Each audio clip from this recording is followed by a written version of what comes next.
Today I'm with Diana Testa, and Diana is going to teach me how to make an authentic Italian pesto. So I love Italian pesto on bread. I love it on pasta. What else can we use it for? Oh, my son did once a salmon, and on top he put my pesto.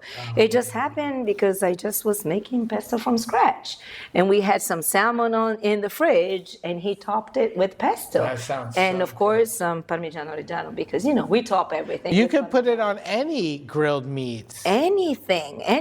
Then Yes. you don't need a sauce. You don't need a sauce, correct. So it's so versatile, it is. And it's all the matter of ingredients. It's choosing your ingredients, because this is all about it. Diana, what are the ingredients that go into a authentic Italian Thank pesto? you for saying authentic, because that's important to me. So basil is the main thing. So you want to get basil that is still on the leaf. So do not get basil that is frozen, because it won't do the trick, neither the one that is dry. Then you want to get pine nuts, and please do not toast the pine nuts, because a lot of people are telling me, do I have to toast the pine nuts? So if you toast your pine nuts, they're going to become bitter. So just get normal, regular pine nuts. And then the other ingredients that you need, that need a little bit of explanation from me, are the oil, extra virgin olive oil, because when you speak to an Italian, of course, we just use extra virgin olive oil. We like to smell it because it's all about the taste. Yep. Smells good. Yes, it smells Good quality oil. And then the two ingredients that are important are the pecorino and Parmigiano-Reggiano. So Parmigiano-Reggiano is the one that I think you guys know the most, is a cow cheese, while Pecorino-Romano is a sheep cheese, and it's a little bit more pungent. So we use it more on dishes that need a little bit more character. So you gotta mix both of them to have a good pesto. So you can leave out the garlic if you wish, but don't leave out these two ingredients. Yes, wow. Absolutely. That is the key. This is my key. Yes, of course. And the classic way of making a pesto? Yeah, that is the classic. So it's the Ligurian way, because there are other ways that you can do pesto with red sauce, but this is the way that you do the pesto. You buy a plant if it's the season. Otherwise, you buy the pesto that comes on a stem. So the way that you do it, you have to be patient, or you invite a lot of people in your house. You want to get the leaves out of the stem one by one. The way that we did it in the past was with the mortar, not with the blender. So if you have a mortar in the house, do it with the mortar as well, but it will take longer. So this is what a mortar looks like. I know that a lot of people don't have a mortar, therefore I brought it. You're going to put all the ingredient inside here, and you're going to press everything. But as you see, the size of the mortar can be smaller, or otherwise, you're going to put all your ingredient in the blender. One thing that you gotta be clear for is not to blend it for a long time, because it tends to oxidate. Have you ever seen an avocado oxidating?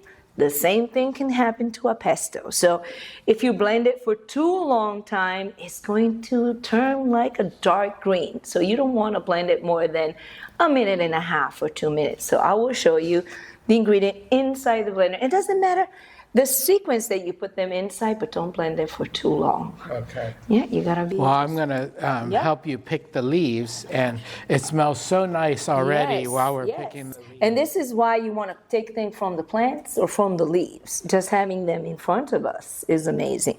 So you take all of them and you put them inside here. So while you do that, I am going to put exactly the amount of cheese inside. And then slowly, it's just a matter. And you can save the pesto in your fridge up to 10 days, or you can freeze it. And the way that I do it in glass jars. Or nowadays, it's very common also to use silicone as well. So a lot of people like to keep their silicone containers as well inside the freezer as well, and pop them up as they need. They don't last long in my family, the jars, because we use it as bruschetta as well, which is good. Do not add water, because you will ruin a pesto by adding water. the oil. So you see I'm like drizzling the oil inside. So the oil, oh gosh, I can already smell it before we even trim it. It's like it's important. So there's no tomato inside. And garlic, sometimes people ask me, can I put as much garlic as I want? Be careful with garlic. You don't want to overpower. So 2 cloves of garlic, not more. Otherwise, you just smell the garlic, nothing else. So if you put like 5, you just are going to smell the garlic. Because the garlic, imagine, is the one that gives most of the taste inside here. And this is not what you want. And do not use like pecans or walnuts because they're bitter. And some people like to add arugula. That's bitter. It's not for me. I love pine nuts. They're so nice and sweet. Everything's so fragrant that's going in there right now. And you can smell every ingredient separately in this before we puree. So should we puree this? Yes. And remember, you're not going to blend it for too long. Absolutely. So just for a little bit.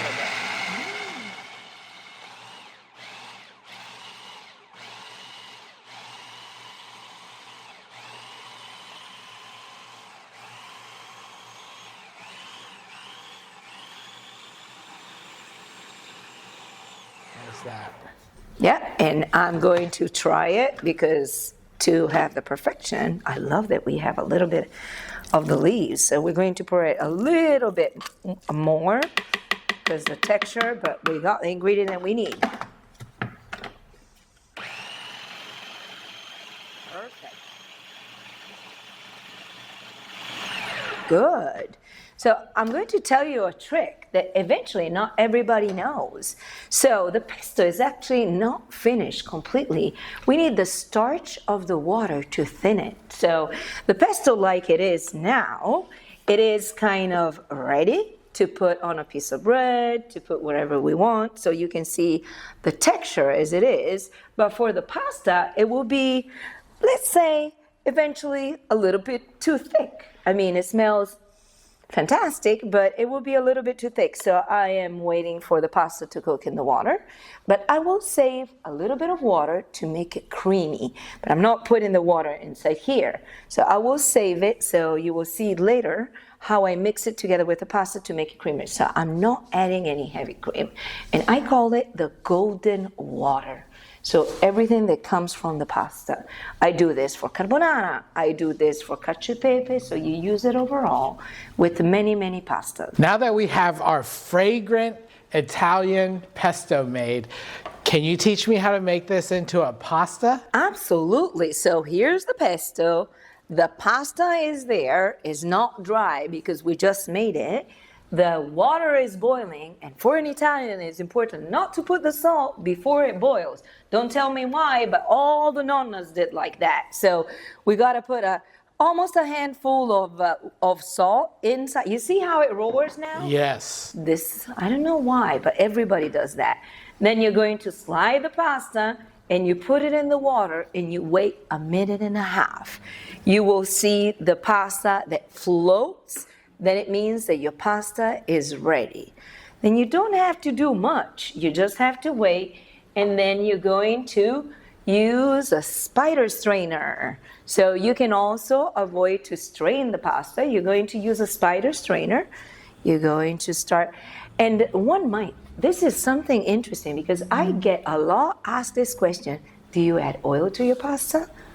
As we eventually spoke also before in other occasion, do we add oil to the dough? We don't add oil into the water for the same reason that we want our pasta not to absorb the sauce. So if we were to add oil inside here, it will go wash away the sauce. It would create a barrier between your correct. pasta and your sauce. And I don't know why a lot of people do that. Well, it's like, just sometimes people like to say things that are not true. Or throwing even pasta on the wall. What is that thing? To see if it's cooked. I did try once because they were. Did it work? Did not. Oh. But it's okay. They really wanted me to do it, and I did it. So as you can see, it starts to boil. And I'm just like turning it, but it's not really that you have to do it because as you see, it does not stick.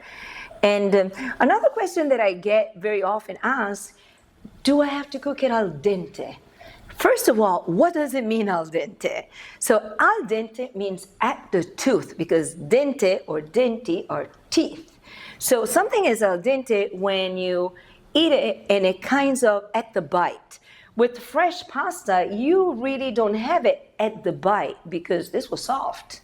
So, of course, it's raw if you don't cook it enough, but you will never have that sensation of al dente, like if you will have a rotini or you have a penne.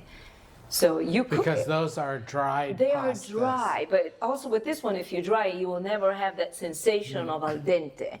So you will cook it that minute and a half or two, but you will never have that sensation. So I like to tell people that with fresh pasta or ravioli or even like with gnocchi, you never have that sensation of al dente. And But it's so comforting. it is so comforting. So, and you keep mixing it. You see how it looks? Beautiful. So fast. Yeah. And we gotta also be careful to save that starch because later we're going to add it to this pesto. So we start mixing the pesto as well. Gosh, so good. Because very soon it's ready. And we can save it in this jar for later if we don't use it all, which is amazing. Feel like digging in. And all these little pieces that we see, these are the pine nuts and the cheese as well. Really good. So I'm going to try a string just to make sure that it's ready, but I believe it is. Let's try it. It did it again. All right, you tried the pasta. Is it ready? It is ready. So 1 minute and a half, it's ready. So we are ready to pass it in a bowl, in another pan. And you can do it at home, of course, with a strainer.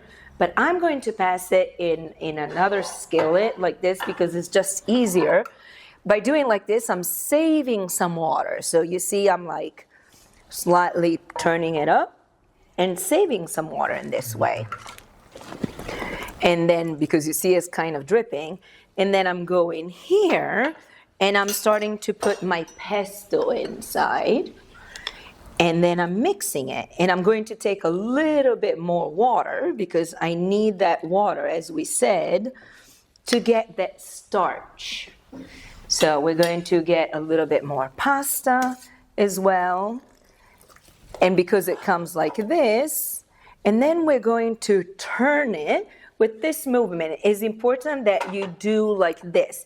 This is one thing that I've noticed sometimes that we incorporate, as you say, a lot of time, that we incorporate the sauce in the pasta. Oh, yes. So Many times we as Americans will just put the sauce right on the top. top. That's right. So I'm going to take some of the starch and I'm going to put it on top, small quantities. I'm not going to take cups. And then I keep like folding it. And this, you see the cream? That starch water really is kind of a creamy texture. It when is a you put creamy it with texture. Especially you will see it when you do cacio e pepe, but also here, you see that creates, then you put a little bit more. And some of that cheese starts to melt a little bit. And especially works with the cheese. Yes, there you are.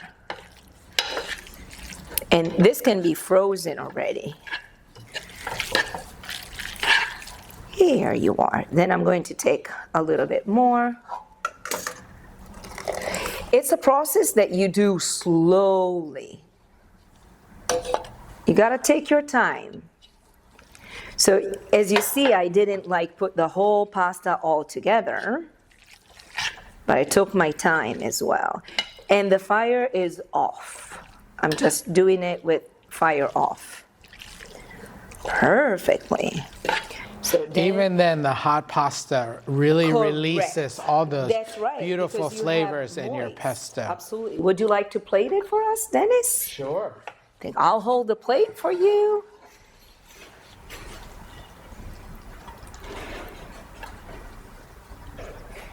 There we are. It's the best part. It's time to eat. And in Italian, we will say buon appetito. Enjoy your meal. And then you can sprinkle either Parmigiano-Reggiano or Pecorino-Romano, as we said before. This is an Italian portion, huh? It's really good. We gotta have to get a hungry person. Yes. So, and we can sprinkle on the top Parmigiano-Reggiano or Pecorino-Romano. Diana, thank you so much for teaching me how to make a proper pesto. I hope those of you who are watching out there make this at home. If you do, or I should say when you do, because this smells so good and it's so appealing, when you make it, leave a comment and let us know how you like it. Will you come back and teach us more stuff? Absolutely. Thank you for having me, and thank you for letting me teach you pesto. Absolutely. Now I'm hungry. Oh yes, dig in the pasta eventually.